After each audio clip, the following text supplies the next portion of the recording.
The secret reason decluttering makes you happier: clutter doesn't just take up space in your home. It quietly takes up space in your mind. Most people think decluttering is about being tidy, organized, or minimalist. But the real reason decluttering makes you happier has very little to do with appearances.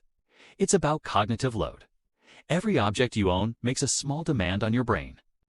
Your mind constantly tracks what things are, where they belong, and whether they need attention even when you're not consciously thinking about them. That pile of clothes on the chair, it's unfinished decisions. The drawer full of random cables. Mental reminders you haven't closed the loop on. Your brain treats clutter as open tabs. And the more open tabs you have, the harder it becomes to focus, relax, or feel satisfied. This is why cluttered spaces are linked to higher stress levels and lower mood. Not because you're messy, but because your brain never fully switches off. Decluttering works because it reduces decision fatigue. When your environment is simpler, your brain spends less energy filtering, scanning, and prioritizing.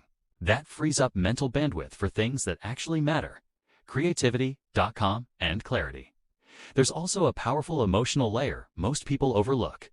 Many items we keep aren't just objects, they're unfinished stories. Gifts we don't like but feel guilty discarding. Old projects we never finished. Clothes tied to versions of ourselves we've outgrown. Seeing them every day quietly pulls you into the past or into someday thinking.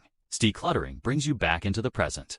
It's a physical signal that says, this chapter is complete. Another reason decluttering feels so good is control. Life is unpredictable. Work, money, relationships, much of it is outside your control. But your space, that's something you can actively shape. Every item you choose to remove reinforces a sense of agency. And control, even in small forms, is strongly linked to happiness. There's also the identity effect. When you declutter, you're not just removing things, you're reinforcing who you are now. You're choosing what supports your current values, habits, and goals. Your environment starts working with you instead of against you. And here's the part most people miss. Decluttering isn't about having less. It's about having less noise. Less visual noise, less mental noise, less emotional noise. That's why even small decluttering sessions can create a noticeable mood lift. Your nervous system reads it as safety and order. You don't need to become a minimalist. You don't need to throw everything away. You just need to remove what no longer serves a purpose in your life now. Because happiness isn't found in perfect organization. It's found in clarity. And decluttering is one of the fastest ways to get there. Follow for more science-backed lifestyle insights. Comment one area you want to declutter first, and tag someone who needs a mental reset.